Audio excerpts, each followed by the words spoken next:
രഹസ്യലേഖനം സമകാലിക ചരിത്രം രണ്ടാം ഭാഗം. ഒരു സമ്മിശ്ര ജനതയാണ് എഫേസോസിലെ നിവാസികൾ. അവർ തന്നെ 6 വ്യത്യസ്ത ഗോത്രങ്ങളായിരുന്നു.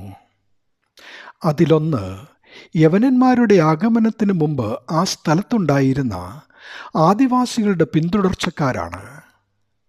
മറ്റൊന്ന് അഥേനയിൽ നിന്നുള്ള കുടിയേറ്റക്കാരാണ്. മൂന്നാമത്തെ വർഗം യവനന്മാരാണ്, അതായത് ഗ്രീക്കുകാർ. യഹൂദന്മാരിൽ നിന്നും വേർപിരിഞ്ഞവരെന്ന് ഗണിക്കുന്ന നാലാമതൊരു കൂട്ടരുമുണ്ടിവിടെ.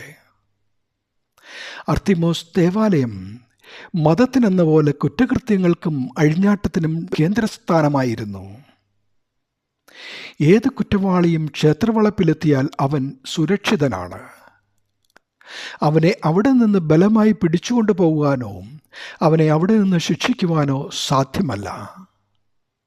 ക്ഷേത്രത്തിൽ സംരക്ഷിക്കപ്പെടുന്ന 1000-ഓളം അഭിസാരികയുടെ മ്ലേച്ഛമായ സേവനമാണ് ദൈവാലയത്തിൻ്റെ പവിത്രതയെന്നവർ വാഴ്ത്തുന്നത് തന്നെ വിചിത്രമാണ്.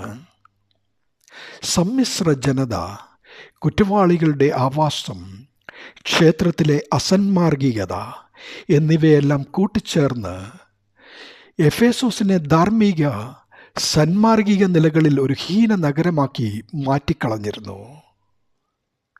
അത്തരമൊരു സ്ഥലത്താണ് സുവിശേഷത്തിൻ്റെ വിത്ത് വിതയ്ക്കാനും വളരെ വലിയ വിജയം കൈവരിക്കുവാനും ഇടയായത്.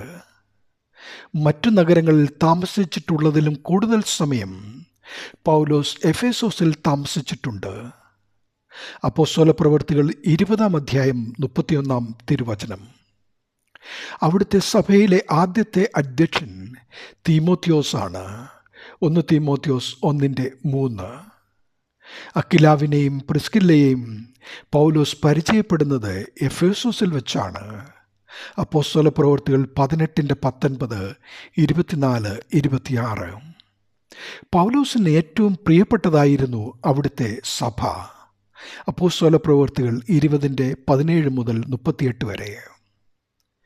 പിന്നീട് യോഹന്നാൻ അവിടെ ഏറ്റവും ആദരണീയനായി തീർന്നു. എന്നാൽ എഫേസോസ് ഇന്ന് പുരാതനമായ ഈ നഗരത്തിൻ്റെ സ്ഥാനത്ത് ഇന്നുള്ളത് ഐസാലുക്ക്, ഇന്നത്തെ തുർക്കിയുടെ പടിഞ്ഞാറൻ ഭാഗം എന്ന പേരുള്ള വൃത്തിഹീനമായ ഒരു ചെറിയ ഗ്രാമമാണ്. പഴയ പ്രൗഢിയുടെ തകർന്ന സ്മാരകങ്ങൾ ഇന്നും അവിടെ കാണാം. കർഷകവൃത്തിയിൽ കഴിയുന്ന അവിടുത്തെ ജനങ്ങൾക്ക് ഇന്ന് വലിയ ദുരിതത്തിലാണ് കഴിയുന്നത്. മ്ലേച്ഛതകളുടെ ഇടം ശൂന്യമാകും എന്നിത് നമ്മെ ഓർമ്മിപ്പിക്കുന്നു. നമ്മുടെ തലമുറയുടെയും ജീവിതം മ്ലേച്ഛതകൾ കടിമപ്പെടാതിരിക്കട്ടെ. ദൈവനാമം നമ്മിൽ കൂടെയും തലമുറകളിൽ കൂടെയും മഹത്വപ്പെടട്ടെ. ആമീൻ.